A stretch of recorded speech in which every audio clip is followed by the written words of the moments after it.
Welcome back to the School of Calisthenics. Lani and Jacko here.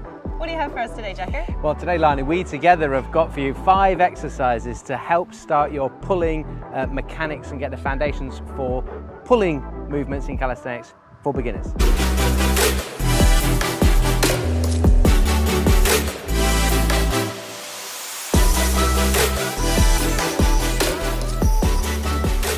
So it's really important when we're starting out that we are doing the foundation movements correctly. So we're going to take you through 5 exercises that look at things like the correct setting position for your scapula and how all of your moving mechanics for that pulling motion starts from that position, and then how we can progress it through some of the other exciting exercises. So let's get started. The active hang is a foundation movement that we need to get these scapulas in so the shoulder blade set and in a good position so that we can pull effectively in all of our pulling movements. So this is going to be where we start things off. So Lani's hanging dead from the bar where the shoulders are by the ears, and the job is to try and draw these shoulder blades down towards the center line and create some strength back here, and we end up having a nice separation between the ear and the shoulder. So you can hold that tension there, and then she can drop back down, let the shoulder blades wrap around, and then drive them back down towards each other, trying to imagine she's pinching a pound coin between those shoulder blades. Pull-ups are a great basic movement for our calisthenics, and it's important that we get control of the shoulder and the shoulder blade when we're going through them so we get a good foundation to start from. So Lani's going to jump up onto the bar and show us the correct technique for this pull-up.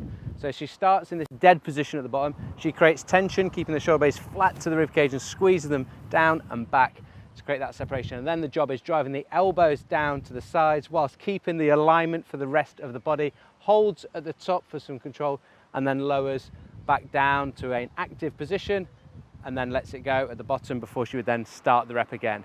Now, when we're just starting out, for a lot of us, that can be difficult, and so we can start to use some of the tools in the locker, like an eccentric tool where you could step off a box. Lani's just going to jump to the top position, catch it at the top, elbows squeezed to the side, shoulder blades nice and controlled at the back, and she'd lower down under control. 5, 4, 3, 2, 1 to this active position, and then let it go. And then she would jump back up to the top.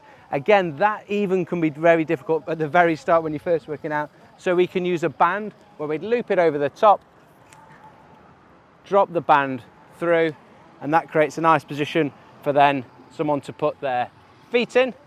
We like to put both feet in the band because then it can make you work on your alignment. So core is tight, bum is tight to kind of keep that nice straight line from shoulder to toes.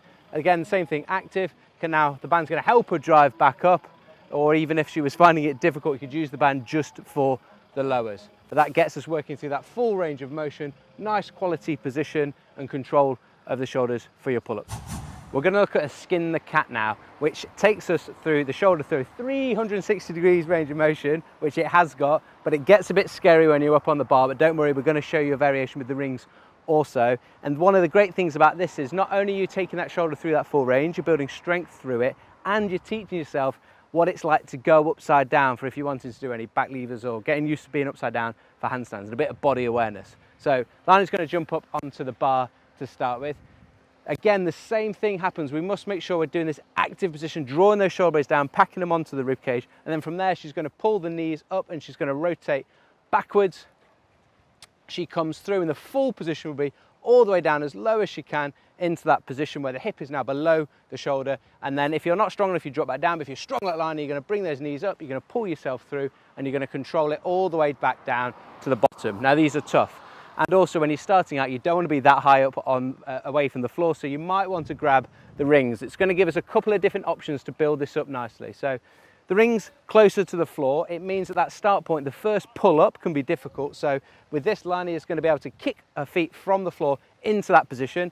And what happens a lot of the time is we get stuck here. You've got to let yourself go around till you find your floor, put your feet down on the floor, and then you can stand back up whilst you're getting used to being upside down and also building up some of that strength. So if you want to get stronger through this position, we then need to start actually pulling back out of that bottom position. So Lani, again, she can do a little bit of a kick up and a little bit of a pull up to get herself around, but then slowly controlling through here to just dab the toes on the floor, and then pulling hand down to hip to pull herself back round, and then not falling on this part, slowly lowering herself down to the bottom there. You'll get the control going down to build up the strength to be able to help pull yourself up. And what we want is nice strength and control through that full range for your Skin the Cat, which you're going to have a little bit of fun getting upside down. So the next pulling exercise we're going to look at is the ring row. This is a perfect exercise if you've not yet mastered a pull-up, and it's also a perfect exercise to have in your session anyway. It's a staple. So what we're going to do is you're going to get the rings, we're going to get a nice straight line from your shoulders all the way down to your ankles. I want Jacko to engage his shoulders and draw them back, thinking about squeezing a note between his shoulder blades and tucking his chin under. The biggest thing I want you to think about also is making sure you're creating space between your earlobe and your shoulders so they're nice and relaxed down. Then we're going to tuck the ribs under, ready for Jacko to take a punch. Squeeze those glutes on and then bring those elbows nice and close to your chest. Good, and as he lowers back down, really keep those shoulder blades engaged. If this is too hard, then Jacko's going to step back a little bit. And if it's too easy for you, you can walk those feet all the way forward. The further underneath those rings you get, the harder it's going to get. As you're pulling up, make sure you're keeping a nice straight body. We don't want any arching in the lower back. No. Perfect. The ring reverse fly is a perfect exercise to work on your posterior shoulder stability and strength. As Jacko comes into the position now, we're going to create a nice straight line from his shoulders all the way down to his ankles. Imagine you're squeezing a pound coin between your shoulder blades, tucking those ribs under, ready to take a punch, and squeezing those glutes as tight as possible. Jacko's now going to bring his arms out to the side, keeping a nice straight line. We don't want any bending in the wrist.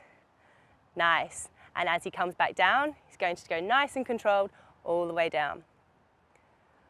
As he does the next rep, I want you to focus on really tucking those ribs and watching that you don't arch your lower back. And as he comes back down, keep those shoulders engaged. Nice and controlled. And that is the ring reverse fly. So that's 5 pulling exercises to get you started with your program in calisthenics.